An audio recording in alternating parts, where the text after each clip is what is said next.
Assalamualaikum warahmatullahi wabarakatuh. Waalaikumsalam warahmatullahi wabarakatuh. Bismillahirrahmanirrahim. Alhamdulillahi rabbil alamin. Wassalatu wassalamu ala ashrafil mursalin, imamil muttaqin, sayyidil ghurril muhajjalin, wa ala alihi wa ashabihil mujahidin at-tahirin, amma ba'du. Saudara-saudara kaum muslimin rahimakumullah. Satu hari ketika seorang ulama besar bernama Al-Imam Al-Faqih Abu Lais tengah berjalan-jalan di dekat kota Basrah, berkelumpulah sekelompok orang di dekat beliau. Mereka datang mengajukan satu pertanyaan. Imam, kami ingin bertanya. Di dalam Al-Quran itu Allah Subhanahu wa ta'ala menjelaskan, Ud'uni astajib lakum. Berdoalah kepadaku, aku akan jawab doamu. Mintalah kepadaku, aku kabulkan permintaanmu. Itu dan begitu janji Allah di dalam Al-Quran. Kami, kata orang-orang tadi, sudah lama berdoa kepada Allah. Tapi kenapa sampai sekarang doa kami ini belum dikabulkan? Katanya, Ud'uni astajib lakum.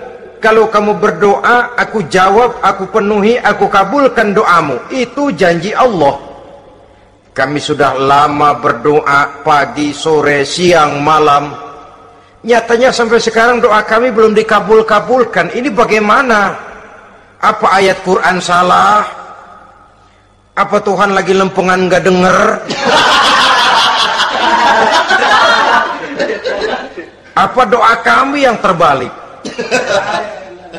Kelihatannya sepele saja ini. Doa tidak didengar oleh Allah. Permohonan tidak dijawab, tidak dikabulkan oleh Allah. Tapi sebenarnya kalau kita mau merenung, kemalangan apa yang paling besar dalam kehidupan ini, selain daripada kalau permohonan dan doa kita sudah tidak dihiraukan oleh Allah. Artinya hidup sudah tidak diopeni oleh Allah. Jangankan Allah, saudara-saudara, kita nggak diopeni sama mertua saja bingung. Ini mertua diem aja, kalau saya salah apa salahnya, kalau ada yang dikepengenin apa kepengenannya, boyak ngomong kenapa diem begitu. Ini tidak diopeni oleh Allah. Kemalangan apa yang lebih malang selain daripada kalau doa sudah tidak didengar oleh Allah. Itu sudah kemalangan yang paling malang, lebih malang dari kota Malang saya kira.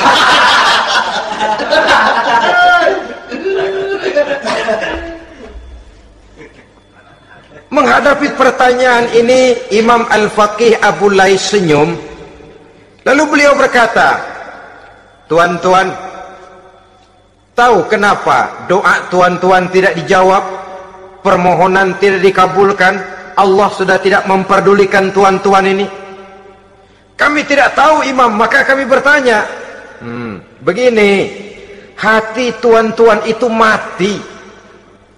Dari hati yang mati, channel tidak nyambung kepada Allah. Dari channel yang putus tidak ada getaran strom, bagaimana akan timbul gejala?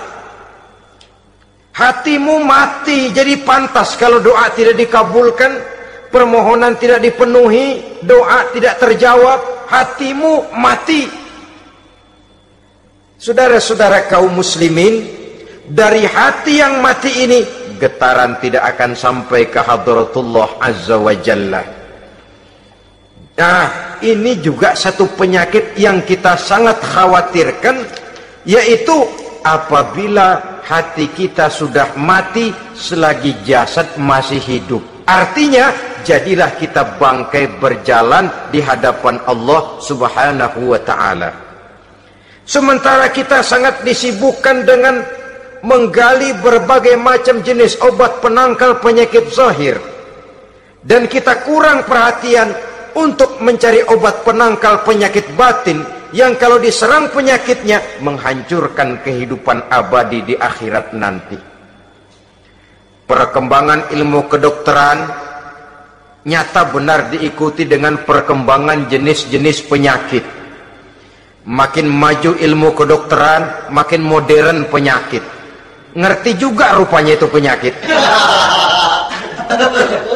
Dulu kita tidak kenal yang namanya AIDS, kita tidak tahu yang namanya liver, kita tidak kenal yang namanya stres, paling yang banyak cika, masuk angin, dan sebagainya.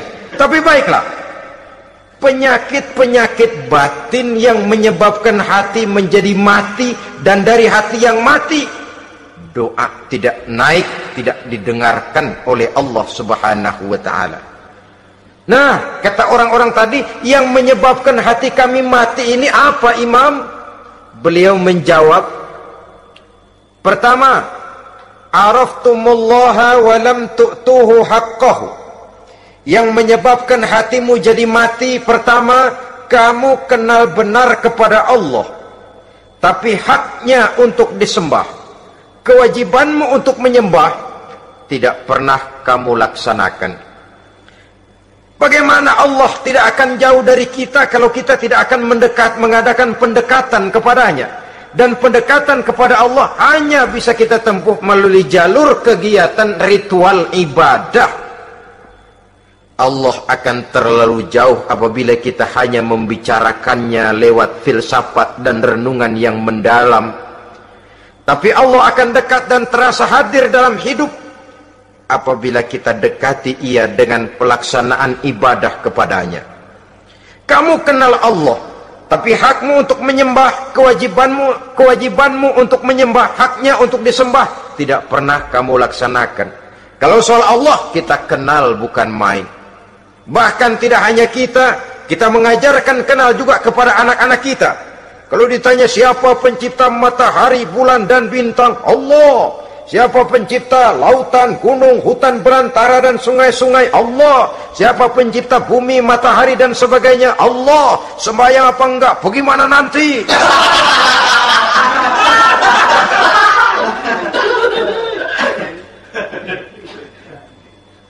Tanpa pendekatan, Allah akan jauh. Apabila Allah jauh, maka doa tidak akan didengarkan olehnya. Oleh sebab itu, logika mengajarkan kepada kita, berpayahlah dulu, wa mal ladzatu illa ba'da ta'ab, innama al-usri yusra. Di balik kesulitan, menunggu kemudahan.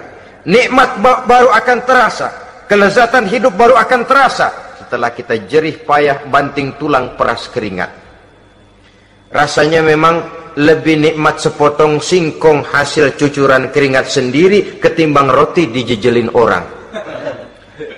Ini berarti kita ingin mohon pertolongan kepada Allah, sementara dengan Allah sendiri kita jauh. Sama saja dalam kehidupan kita analoginya, saudara-saudara. Orang tidak kenal kepada saudara, tahu-tahu jauh dari saudara, tahu-tahu datang mau minjem duit. Apa kesan saudara? Enak aja, kenal enggak, dekat enggak, datang-datang mau minjem duit. Emang duit percetakan bapak lu?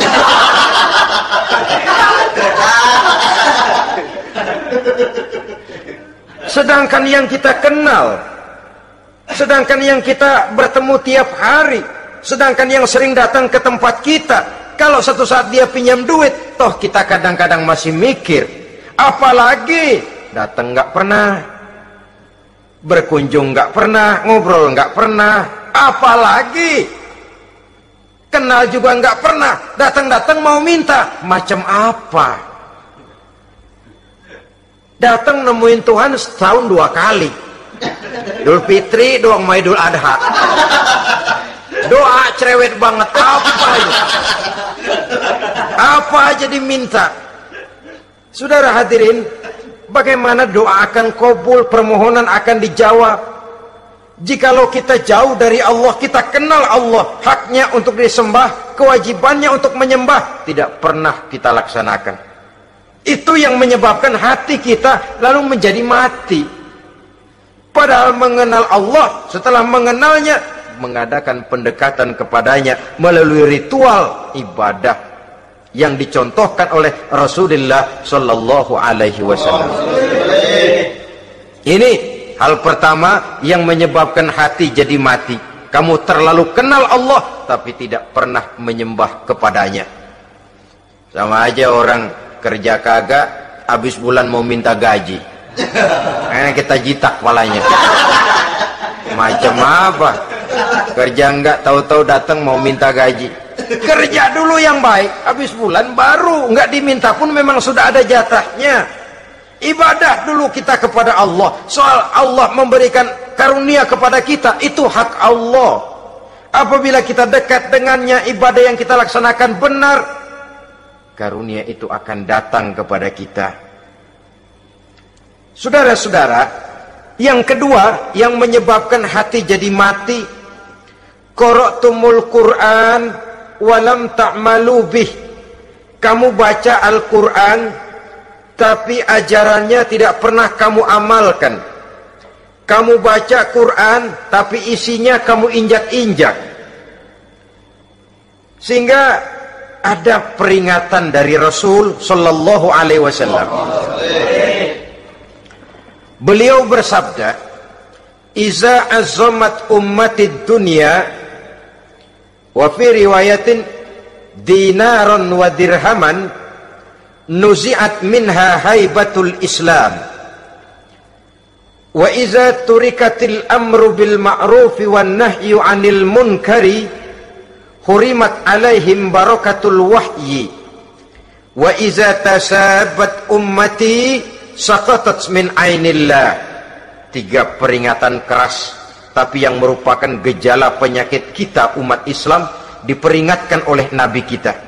Pertama, iza azamat ummatid dunya, apabila umatku telah terlalu mengagung-agungkan dunia, apabila umatku telah jatuh menjadi umat yang materialistis, segalanya diukur dari sudut keduniaan saja, nuzi'at minha haibatul Islam, maka akan dicabutlah dari mereka kehebatan agama Islam. Hilang kehebatan Islam apabila kita jatuh menjadi umat pengagung dunia, penyembah materi. Nilai kita, keberadaan kita tidak dihargai orang lain. Orang memandang kita remeh saja. Orang Islam gak ada apa-apanya, bayar aja, bisa dibeli, bisa diatur, bisa dikerjain, garap saja. Nuzi'at minha haibatul Islam, hilang dari mereka kehebatan Islam ini. Kenapa? Mereka telah mengagungkan dunia dan menjadikannya sebagai tujuan. Padahal dunia cuma alat, materi cuma alat, harta cuma alat. Yang kedua, wa iza turikatil amru bil ma'rufi wan nahyu 'anil munkari hurimat 'alaihim barakatul wahyi. Apabila telah ditinggalkan amar ma'ruf dan nahi munkar, maka hilanglah keberkahan wahyu. Ini yang ada hubungannya dengan masalah kita. Kita baca Quran, kita tidak amalkan isinya. Bagaimana hati tidak jadi mati? Amar ma'ruf dan nahi munkar ditinggalkan orang, hilang keberkahan wahyu. Pada saat itu boleh jadi Quran ada, tapi cuma tinggal tulisan saja. Islam ada, cuma tinggal sekedar nama saja. Diseminarkan, disemposiumkan, dimuktamarkan, tapi tidak dijabarkan dalam kehidupan sehari-hari. Apabila amar ma'ruf dan nahi munkar telah ditinggalkan orang, hilang keberkahan Quran. Akibatnya apa? Apabila amar ma'ruf tidak lagi digalakkan orang, nahi munkar tidak dilaksanakan orang, lalu orang menilai sesuatu menurut seleranya sendiri. Mana yang ma'ruf, mana yang munkar, tidak ada lagi patokan utama. Kalau baik kata otaknya, dia kerjakan. Tidak baik menurut otaknya, dia tinggalkan. Agamanya adalah otak, berhalanya adalah akal. Akhirnya umat kehilangan pedoman, tidak lagi jelas mana batas yang ma'ruf, mana batas yang munkar. Dalam kondisi sedemikian, akhirnya akan terjadi penjungkiran nilai. Paling celaka nantinya, yang ma'ruf malah dianggap munkar, yang munkar malah menjadi ma'ruf. Peringatan ketiga dari Nabi, wa iza tasabat ummati saqatat min ainillah. Apabila umatku sudah saling berbantahan, apabila umatku sudah saling caci memaki, saqatat min ainillah, jatuhlah mereka dalam pandangan Allah Subhanahu wa ta'ala. Hilang wibawa umat yang sudah saling mencaci maki, saling menjatuhkan, saling gasak, gesek, gosok. Justru agama menganjurkan kita ini saling asih asuh. Kadang yang kita praktekkan, kita ini saling gasak. Yang kedua, saling gesek. Yang ketiga, saling gosok. Gasak, gesek, gosok. Kacau kita ini. Saling gasak, menjegal kawan seiring, menggunting dalam lipatan. Saling gosok, fitnah sana, fitnah sini. Saling gesek, sikut kiri, sikut kanan. Tidak peduli orang lain luka dan sebagainya. Yang penting dia bisa nangkring. Jatuh kita dalam pandangan Allah apabila umat sudah saling mencaci maki. Maka kita kembali kepada persoalan. Hal kedua yang menyebabkan hati jadi mati, qara'tumul Qur'an walam ta'malu bih. Kita baca Al-Quran tapi ajarannya nyaris tidak kita amalkan di dalam kehidupan kita. Akibatnya hati lalu jadi mati. Itu yang kedua. Yang ketiga yang menyebabkan hati jadi mati dan doa tidak terjawab, idda'aitum annakum min ummati Muhammadin sallallahu alaihi wasallam wa lam ta'malu bi sunnatihi. Kamu mengaku, kamu memproklamirkan diri sebagai umatnya Nabi Muhammad, tapi sunnahnya tidak pernah kamu amalkan. Malahan perkembangan paling akhir, bukan saja tidak mau mengamalkan sunnah, malah mengingkari sunnah. Inna lillahi wa inna ilaihi raji'un. Oh, Nabi Muhammad itu manusia biasa seperti kita. Sebagai manusia dia bisa salah. Dan ternyata hadis banyak yang palsu. Yang otentik cuma Quran, selebihnya adalah sejarah. Tidak ada itu sunnah, langsung saja kepada Quran. Oh, hadis itu bukan sumber hukum. Oh, tidak perlu mengamalkan sunnah. Saudara-saudara kaum muslimin, mengaku kita umat Nabi, tapi sunnahnya kita campakkan, tidak kita amalkan. Setelah tidak kita amalkan, kita campakkan. Setelah kita campakkan, kita ingkari pula. Inna lillahi wa inna ilaihi raji'un. Bagaimana hati tidak jadi mati? Kalau siang malam kita memproklamirkan diri sebagai umat Nabi Muhammad, sementara sunnahnya kita campakkan, kita abaikan, dan kita ingkari dia, sunnah itu.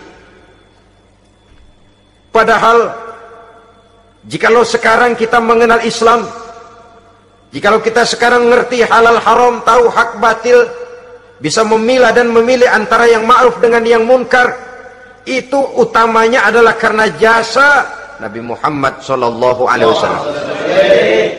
Yang dari generasi ke generasi dilanjutkan oleh para sahabat, oleh tabi'in, oleh tabi'it tabi'in, terus oleh para ulama-ulama sampai kepada kita sekarang ini.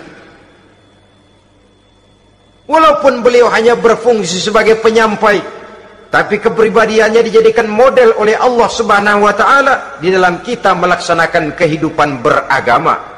Bahwa beliau manusia seperti kita, memang dalam arti unsur biologisnya ya manusia, punya darah, punya daging, punya hati, punya perasaan, bisa sedih, bisa gembira. Tetapi beliau itu termasuk basyarun la kal basyar, manusia yang tidak seperti manusia pada umumnya, punya spesifik. Dan itu wajar sebagai seorang Rasul pilihan Allah, apalagi merupakan Rasul pilihan dari sekian puluh pilihan. Bahwa Jamrud itu batu, memang tapi nilainya kan berbeda dengan batu kolar. Satu truk batu kolar dengan barangkali segenggam batu jamrut, nilainya tentu jauh lebih mahal batu jamrut. Kalau soal batunya, sama batunya, tapi nilainya berbeda karena esensinya berbeda. Kita manusia, Nabi Muhammad juga manusia, sama manusianya memang, tapi kualitasnya, nilainya tentu jauh panggang daripada api. Itu sebabnya Allah menjadikan beliau sebagai model. Laqad kana lakum fi rasulillahi uswatun hasanah. Di dalam diri Rasul itu terdapat contoh teladan yang sangat baik bagi kita. Oleh karenanya, pada pertemuan kali ini, apabila kita konsekuen mengaku umat Nabi Muhammad, marilah konsekuen juga menegakkan sunnahnya. 3. Yang keempat, yang menyebabkan hati jadi mati dan doa tidak terjawab, akaltum ni'mata rabbikum walam tashkurulah. Tiap hari kamu makan nikmat Tuhanmu, tapi kamu tidak pernah mau bersyukur kepadanya, kepada Allah subhanahu wa ta'ala.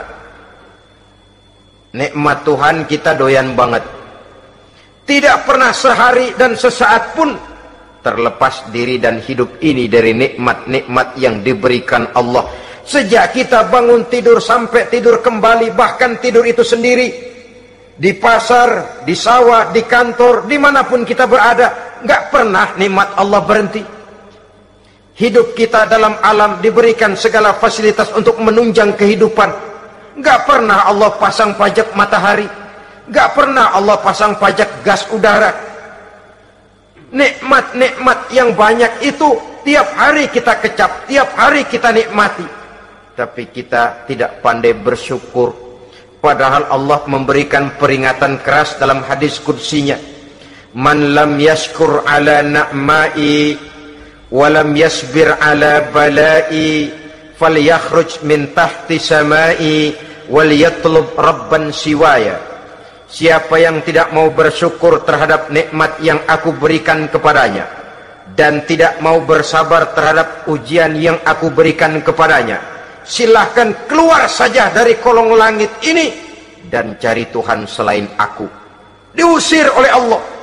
Kalau orang tidak mau bersyukur terhadap nikmat yang aku berikan dan tidak mau bersabar terhadap ujian yang aku timpakan, keluar dari kolong langitku, keluar, cari Tuhan selain aku.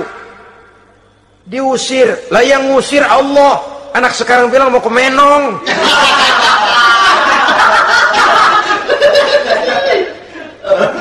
Kalau diusir kita dari Jakarta, masih bisa pindah ke Bandung. Diusir kita dari Bandung, bisa pindah ke Jogja, Solo. Diusir kita dari Indonesia, bisa pindah ke Singapura, Malaysia. Diusir dari kolong langit, mau cari langit mana lagi?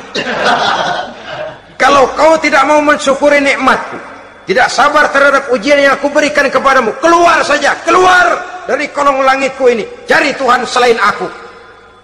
Kalau istilah kita mah Tuhan jengkel banget udah itu. Nikmatku, yang nikmat yang aku berikan kau makan, tapi kepadaku engkau tidak pernah mau bersyukur. Saudara-saudara kaum muslimin rahimakumullah, wajar. Kita dulunya tidak ada, sekarang ada nikmat. Susunan biologis manusiawi kita demikian cantik, nikmat. Tinggal di bumi, fasilitas yang kita perlukan disediakan, tinggal kemampuan kita mengelolanya, nikmat. Diberikan kita otak yang membedakan kita dengan binatang, nikmat. Diberikan kita agama, diutus para rasul untuk jadi model dalam kehidupan kita, nikmat. Kalau cara kita emang kurang apa sih? Apa yang kurang, hai manusia? Engkau tidak ada, aku adakan. Kalau aku perintahkan kau tinggal di bulan, mungkin kau tidak akan sanggup hidup. Begitu lahir juga kelepek-kelepek habis. Ya nggak ada HO2 toh di bulan, mau ngisap apa? Aku tinggalkan kau, aku perintahkan tinggal di permukaan bumi. Alamnya indah, fasilitas serba menunjang, nikmati semuanya, semuanya untuk kamu, semuanya. Satu pintaku, syukuri nikmat yang aku berikan kepadamu. Ya bukan cuma syukur dalam ucapan, syukur dalam perbuatan. Banyak nikmat yang diterima, makin banyak dia sujud, makin banyak dia ruku, makin banyak dia mengadakan pendekatan kepada Allah. Syukur dalam artian berupa tindakan dan perbuatan, mempergunakan nikmat sesuai dengan kehendak yang memberikan nikmat itu sendiri kepada kita. Saudara-saudara kaum muslimin rahimakumullah, ini penyakit yang keempat. Kamu makan nikmat Tuhanmu, tapi kamu tidak pernah pandai bersyukur kepadanya, mensyukuri nikmat yang diberikan tadi. Bagaimana hati tidak jadi mati? Kita sibuk mempersolek jasmani, mencari obat penangkal penyakit zahir. Maka yang ramai di zaman sekarang, saudara lihat, salon, fitness, senam, macam-macam jenis. Tidak ada salahnya dan tidak ada jeleknya. Tapi kalau itu sampai melupakan kita kepada memperindah batin, memperbaiki jiwa, artinya bukankah kita perlahan tapi mempersiapkan diri menjadi bangkai berjalan di hadapan Allah.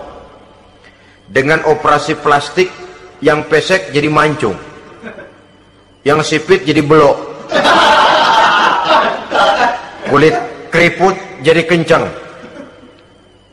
pipi terlalu cekung bisa diatur. Saudara-saudara, tapi kalau hati yang rusak, jiwa yang rusak, kemana lagi kita akan berobat kalau bukan kepada agama? Maka hati itu jadi mati apabila kita selalu memakan nikmat Allah dan tidak pandai mensyukuri nikmat itu. Dari hati yang mati tidak akan ada getarannya. Oleh sebab itu doa tidak terjawab. Selanjutnya yang menyebabkan doa tak terjawab dari sebab matinya hati, qultum annal mauta haqqun wa lam tasta'iddu lahu. Kamu berkata, kamu yakin bahwa mati adalah sesuatu yang benar, tapi kamu tidak pernah punya persiapan untuk mati. Padahal menurut logika, orang yang akan bepergian jauh tentu dia harus mempunyai bekal yang cukup. Semakin jauh jarak perjalanan yang akan ditempuhnya, semakin banyak perbekalan yang harus dibawanya. Dahulu, seketika beberapa jamaah dari Yaman akan melaksanakan ibadah haji dengan nekat. Mereka berprinsip, pokoknya kan berangkat haji jadi tamunya Allah, nanti Allah yang akan ngelayanin. Mereka nekat, modal badan doang berangkat. Diadukan kepada baginda Rasul, lalu turun peringatan dari Allah, wa tazawwadu fa inna khairaz zadi taqwa. Jangan begitu, bawa bekal, sesungguhnya bekal yang paling baik adalah takwa. Bahwa berangkat dengan bekal takwa itu bekal yang paling utama. Tapi bekal-bekal yang lain pun jangan diabaikan. Kalau kita akan berangkat untuk tujuan yang baik, bekal yang paling utama memang takwa. Tapi tidak berarti harus mengabaikan bekal-bekal yang lain. Begitulah, semakin jauh perjalanan yang akan kita tempuh, semakin banyak bekal yang harus kita hadapi. Kalau saudara mau pergi ke Surabaya, tidak membawa bekal kemudian berani berangkat, rasanya sih saya pikir itu bukan berani, nekat namanya. Sama saja orang belum pernah sembahyang mati, nekat tuh orang, berani amat. Belum berbuat kebaikan barang sedikit pun sudah mati, nekat namanya itu. Sama saja tadi, nggak bawa bekal apa-apa berangkat ke Surabaya. Sampai Surabaya belum tentu, sengsara udah jelas. Belum punya bekal yang baik sudah mati. Sampai ke surga belum tentu, tapi kebelangsak dan sengsara rasa-rasanya pasti itu. Oleh karena itu, kalau kita yakin mati sesuatu yang benar, sesuatu yang pasti datang menimpa, maka hendaklah kita mempersiapkan bekal. Kemudian idda'aitumun najata minan nar wa ramaitum fiha anfusakum. kamu memproklamirkan diri ingin selamat dari neraka, tapi kamu lemparkan dirimu ke dalam neraka.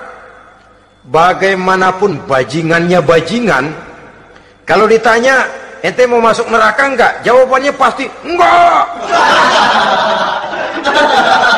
Itu pasti perbuatannya sendiri yang melemparkan dirinya ke dalam neraka, membiarkan dirinya berlarut-larut, bertimbun-timbun dalam dosa dan kesalahan, dan tidak akan ada niatan untuk memperbaiki diri. Hanyut di meja judi, habis ditelan minuman keras, fitnah sana, fitnah sini, hasud sana, hasud sini. Padahal mulutnya ingin selamat dari neraka, perbuatannya malah melemparkan dirinya ke dalam api neraka. Tidak ada orang yang lebih sayang kepada diri kita selain kita sendiri. Dan menyayangi diri itu tidak cuma dengan memandikannya sehari 3 kali, memakaikannya parfum dengan segala macam merek, memakai sabun yang wangi-wangi, minyak yang harum-harum. Lebih daripada itu, jaga dan sayangi diri. Jangan jatuhkan dia ke dalam perbuatan-perbuatan yang bisa menjerumuskan diri itu ke dalam neraka. Kemudian disambung oleh Imam Al-Faqih Abu Lais yang menyebabkan doa tidak terjawab karena hati mati. Idda'aitum dukhulal jannah walam ta'malu laha. Kamu ingin masuk surga, tapi kamu berat mengamalkan perbuatan yang bisa menyampaikan kamu ke surga. Semua kita kalau ditanya, mau masuk surga? Mau. Tapi jarang yang berlomba melakukan perbuatan-perbuatan yang bisa menyampaikan kita ke surga. Kemudian yang terakhir kata Imam Al-Faqih Abu Lais, dafantum mautakum walam ta'tabiru laha. Kamu menguburkan orang yang mati di antara kamu, tapi kamu tidak bisa mengambil iktibar, tidak bisa mengambil pelajaran dari mayit yang jenazah yang kau kuburkan itu.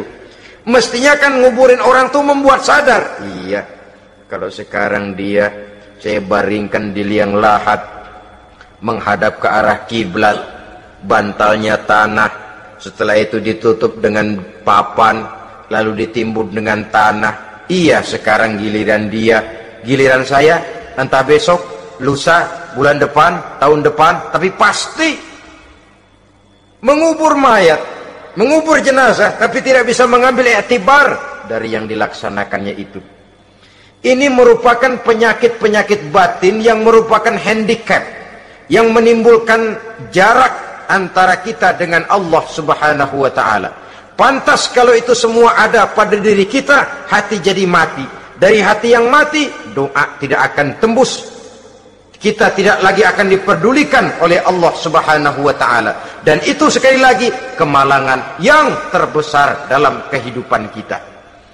Bagaimana jalan keluarnya? Pertama, memperbaiki batin kita, menyelamatkan diri daripada penyakit-penyakit yang bisa mematikan hati seperti yang sudah saya sebutkan tadi. Yang kedua, berdoa dengan adab, sehingga tata cara di dalam kita bermohon kepada Allah Subhanahu wa ta'ala dibicarakan secara khusus oleh Al-Imamul Ghazali dalam kitab Ihya beliau yang disebut adabud doa. Adab di dalam kita melaksanakan doa kepada Allah Subhanahu wa ta'ala.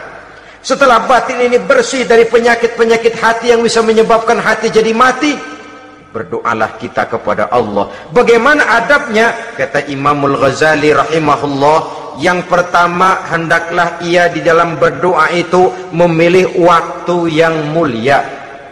Minal awqatis syarifah, kata beliau. Memilih waktu-waktu yang punya nilai mulia. Ramadan dalam 1 tahun, Jumat dalam tiap minggu, sepertiga malam yang akhir pada setiap hari. Waktu-waktu yang punya nilai mulia. Walaupun misalnya saudara berdoa pada hari Kamis, tidak ada halangannya Allah mau kabulkan. Ini tidak berarti bahwa kalau sudah berdoa hari Jumat lalu hari Kamis tidak mau berdoa, tidak. Lebih memilih mengintai waktu-waktu yang punya nilai mulia. Lailatul Qadar sekali dalam setahun. Waktu-waktu yang punya nilai mulia. Logikanya begini, saudara-saudara. Kalau kita datang ke rumah seseorang, tujuan utama kita minjem duit, yang paling pertama kita perhitungkan tanggal berapa nih? Kan itu toh, tanggal berapa? Kalau tanggal 20 atuh minjem duit, orang lagi ngap-ngapan, boro-boro dia bisa minjemin, dia sendiri mungkin lagi pusing. Kita lebih dulu kita amatin tanggal berapa nih yang enak, sore apa siang, jam 2. Jam 2 dia baru pulang dari kantor, tapi giliran tidur. Kalau dia tidur dibangunin datang mau minjem duit, kagak dimaki-maki sudah kebagusan deh. Kan kita lihat waktunya, timingnya kata orang sekarang, tanggal berapa, sore apa malam, apalagi gulem apa terang bulan, itu semua sudah kita atur sedemikian rupa, memilih waktu. Yang kedua kata Imamul Ghazali, memilih keadaan yang istimewa. Kalau tadi soal waktu, yang kedua soal keadaan. Ada situasi-situasi di mana doa itu diijabah oleh Allah Subhanahu wa taala. Di antaranya kata Imam Abi Hurairah, "Inda zahfi sufuf fi sabilillah." Pada waktu mengatur barisan perang membela agama, di situ doa kabul. Inda nuzulil ghais, ketika turun gerimis, di situ doa makbul. Inda iqamis shalah, ketika salat mau didirikan, riwayat lain bainal azan wal iqamah, antara azan dan qomat, di situ doa makbul. Itu memilih keadaan-keadaan. Kemudian yang ketiga kata beliau, berdoa menghadap kiblat. Ya, apa kalau doa madhab mudik Tuhan gak tahu? Tahu. Tuhan gak dengar? Dengar, cuma lebih etis. Lebih etis kalau kita berdoa menghadap ke arah kiblat. Saudara-saudara kaum muslimin rahimakumullah. Yang keempat, hifdzus shaut, menyederhanakan suara. Tidak terlalu keras, juga tidak terdengar orang lain, apalagi kalau doa kita diaminkan oleh orang lain. Tidak usah terlalu keras. Kenapa? Karena Allah yang kita meminta kepadanya bukan zat yang tuli, bukan zat yang buta, bukan zat yang tidak dengar, bahkan dia maha dengar. Juga tidak terlalu seperti orang berbisik-bisik, apalagi kalau doanya doa bersama-sama. Tapi kadang-kadang terdorong oleh husnuzon dari para makmum saja. Tidak peduli apa yang dibaca oleh imam, yang kedengaran cuma amin aja kerengan. Amin, amin, amin, amin, amin, amin.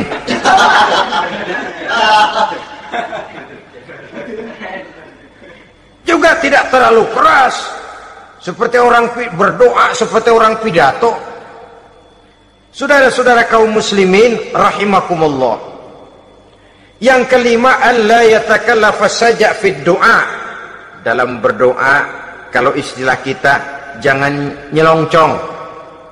Sajak sujak ini menunjukkan sikap berani kepada Allah. Misalnya ada orang berdoa, ya Allah ampunilah saya kalau engkau mau. Kalau Allah mau. Kasihanilah saya ya Allah kalau engkau mau. Itu doa orang songong. Atau sama saja, ya Allah berilah saya rezeki dikit aja. Emang kenapa pakai begitu?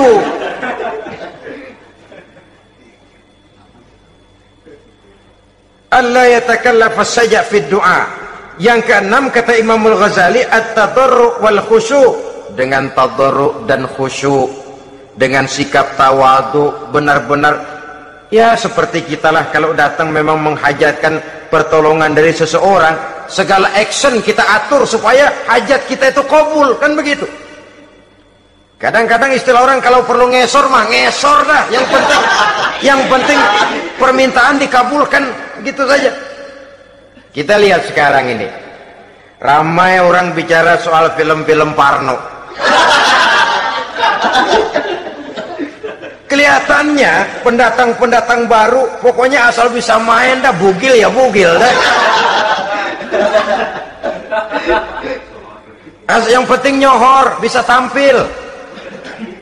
Walaupun dalihnya semua sama, mula-mula cuma iseng. Adegan panas bagaimana? Kalau tuntutan skenario apa boleh buat? Apa boleh buat? Emang nggak bisa milih. Setelah film beredar baru saya juga jijik ngeliat, ilah tadi kemana waktu bikin? Udah jadi baru jijik, bikinnya merem memang itu.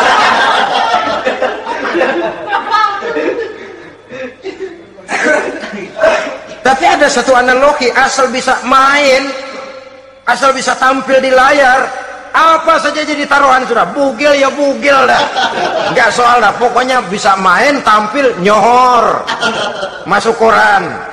Udah seperti kata-kata orang Arab, bul ala zamzam fatu'raf. Kalau pengen terkenal, kencingin sumur Zamzam. Artinya apa? Bikin yang aneh-aneh, yang orang nggak kerjain, ngetop. Yang ngetop lempengan jeleknya. Sumur Zamzam dikencingin, kan nyohor itu. Sedunia orang kenal. Kenapa? Gila.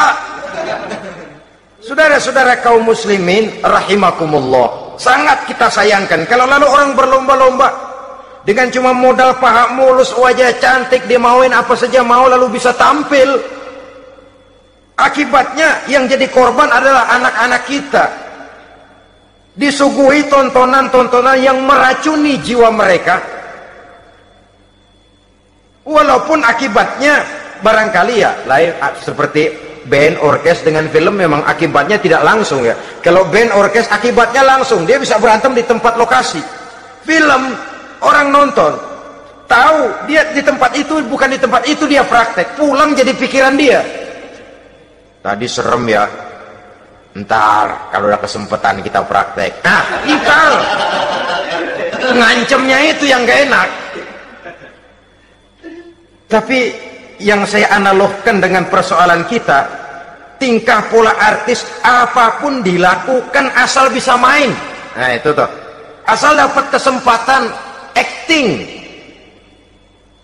Dalihnya ya tuntutan skenario lah, iseng lah, macem-macem lah. Tapi yang jelas satu target, saya harus dapat kesempatan main. Untuk sampai ke situ, cara apa saja harus saya tempuh. Tidak peduli harus menginjak-injak norma dan budaya bangsa yang luhur. Tidak peduli harus bertentangan dengan kaidah agama.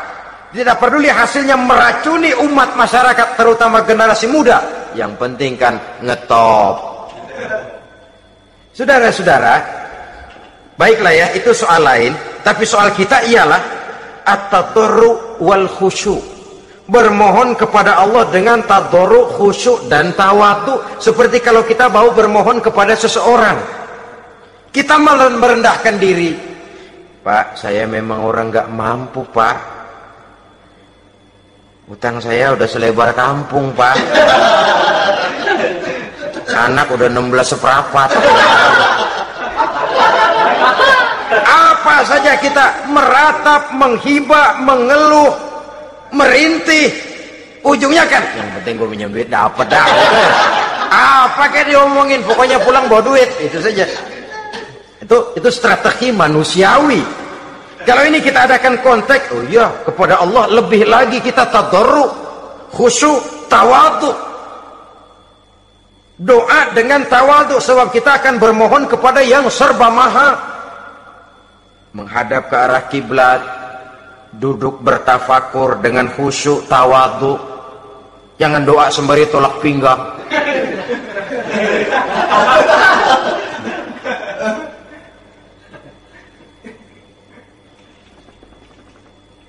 Yang ketujuh, kata Imamul Ghazali, ayyujzimad du'a wa yuqina bil ijabah. Hendaknya dia menjazamkan doanya itu dan yakin bahwa doanya akan dikabulkan oleh Allah. Sebab kata Nabi, innallaha la yaqbalu du'aan min qalbin ghafilin lahin. Allah subhanahu wa ta'ala tidak akan menerima doa dari hati yang lalai dan main-main. Doa ke orang ugah-ugahan.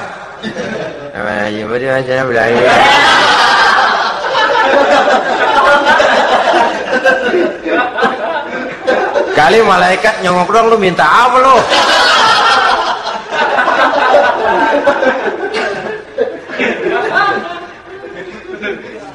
Seperti tadi itu, kita datang mau minjem duit sama orang, ngomongnya ogah-ogahan. Minjem duit dikasih syukur enggak, ya udah. Ya enggak lah, enggak dikasih sudah. Kenapa? Mintanya begitu. Enggak serius dan enggak yakin bahwa doanya akan dikabulkan. Kalau kita sudah punya keyakinan, jangan-jangan doa saya enggak diterima Allah. Enggak. Kata Allah, ana inda zanni abdi bi. Aku sih bagaimana menurut sangka hambaku kepadaku saja. Kalau sangkanya baik, aku baik. Kalau sangkanya doanya dikabulkan, aku kabulkan. So itu doa harus dengan pasti dan harus dengan yakin doa itu akan dikabulkan dan meluruskan harapan, membenarkan cita-cita, meluruskan maksud apabila doa itu dikabulkan oleh Allah Subhanahu wa taala. Saudara-saudara, oleh karenanya jangan doa setengah hati. Jangan berdoa sambil main-main. Apalagi menghadap kiblat dengan dua tangan terangkat sebagaimana dicontohkan oleh Rasulullah sallallahu alaihi wasallam. Bahwa berdoa tanpa mengangkat kedua tangan pun Allah tahu, Allah dengar, tapi kelihatannya kurang serius. Seolah-olah terserah ada Tuhan, mau dikasih ya kasih, enggak ya udah. Seolah-olah kita tidak serius dalam berdoa. Kemudian yang berikutnya kata Imamul Ghazali, ayyaftataha du'a bi dzikrillah fala yabda'u bi su'al.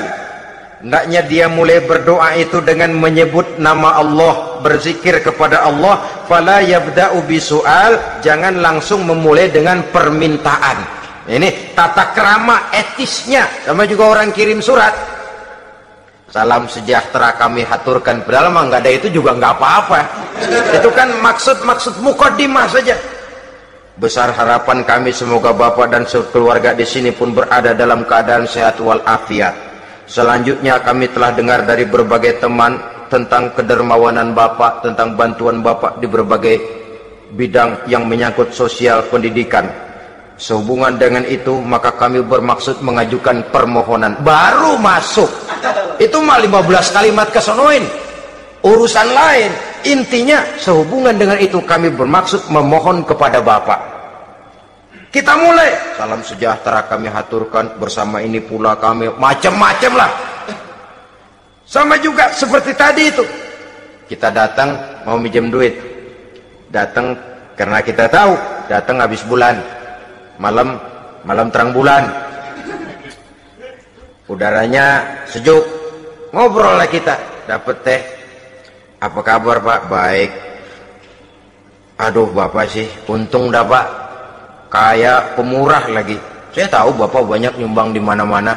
Di Angon aja tuh orang di Angon. Kira-kira udah mau telap aja baru dikedat. Ngomong-ngomong Pak, nah mulai nih kalau udah ngomong dah tuh mulai, baru masuk. Jadi etisnya berdoa itu dimulai dengan zikrullah. Karena itu umumnya dimulai dengan alhamdulillahirabbil alamin. Kita puji dulu Allah. Alhamdulillahirabbil alamin hamdan yuwafi ni'amahu wa yukafi'u mazidah. Kita puji dulu Allah. Seperti orang tadi lah. Kita puji dulu kebaikannya. Walaupun pada akhirnya kita minjem duitnya. Sebenarnya Allah nggak perlu dipuji toh. Dipuji atau tidak Allah tetap termulia. Ini etis manusia. Allah tidak berharap untuk dipuji oleh manusia. Allah tidak untung seluruh alam memujinya. Manusia mau memuji atau tidak itu urusan manusia sendiri. Allah tidak minta untuk dipuji. Allah juga tidak gila kepada pujian. Kalau kita memulai doa dengan pujian, etis kita kepada Allah Subhanahu wa taala di dalam kita bermohon kepadanya. Saudara-saudara kaum muslimin rahimakumullah. Kemudian menyesuaikan doa dengan kondisi. Ini termasuk syarat batin ya, taubat, waraddul mazalim, kata Imam Ghazali, menolak segala macam kezoliman. Artinya kalau berdoa itu tahu diri. Kalau gaji kita sebulan 700 atau 800, 900 ribu, berdoa minta rezeki 1 juta, itu tahu diri namanya. Kan cuman kurang 100 ribu. Ya, kalau kerja kagak, minta gajian 1 juta. Pengen doa dikabulkan, rasanya secara etis nggak tahu diri orang berdoa seperti itu. Orang datang mau minta duit, mau pinjam duit kepada kita, kan kita lihat kira-kira mampu ngembaliin nggak nih orang. Kita lihat, kita evaluasi kemungkinannya. Lalu si yang minjem tentu tahu diri. Kalau memang kekuatannya ngembaliin tidak seperti kekuatannya mulangin, hendaknya dia timbang rasa. Begitu juga kepada kita etisnya kepada Allah Subhanahu wa ta'ala. Tahu diri, menyesuaikan doa dengan keadaan. Kalau tidak, ada gap terlalu jauh panggang daripada api, nanti nasibnya bagai si pungguk merindukan bulan. Apabila adab-adab di dalam berdoa ini kita perhatikan, sejak dia dari adab yang zahir sampai kepada adab yang batin, kemudian penyakit-penyakit yang membuat hati itu jadi mati, maka insya Allah doa kita dijabah oleh Allah Subhanahu wa ta'ala. Dalam Al-Baqarah ayat 186, Allah Subhanahu wa ta'ala menjelaskan, wa iza sa'alaka ibadi anni fa inni qarib ujibu da'watad da'i iza da'ani falyastajibu li wal yu'minu bi la'allahum yarshudun. Apabila hambaku bertanya kepadamu Muhammad tentang aku, kata Allah, fa inni qarib, katakan kepadanya, aku dekat sekali dengan mereka. Ujibu da'watad da'i iza da'ani, aku akan jawab, aku kabulkan permohonan orang-orang yang berdoa kepadaku. Falyastajibuli wal yu'minu bi, maka hendaknya mereka juga menjawab panggilanku atas dasar iman kepadaku. La'allahum yarshudun, semoga dengan ini mereka kelak mendapat petunjuk. Saudara-saudara, Al-Baqarah 186 ini dengan nyata menjelaskan kepada kita, Allah akan menjawab doa, mengabulkan permohonan apabila kita falyastajibuli wal yu'minu bi, juga menjawab panggilan Allah atas dasar beriman kepadanya. Logikanya tadi itu, araftumullaha wa lam tu'tuhu haqqahu. Kita tidak pernah mau menjawab panggilan Allah, sementara kita berharap doa kita dijawab oleh Allah. Apa enggak pincang? Apa enggak berat sebelah? Panggilan Allah kita berat memenuhinya, sementara kita sangat berharap agar permohonan kita, seruan kita dikabulkan oleh Allah. Menjawab panggilan Allah atas dasar beriman kepadanya.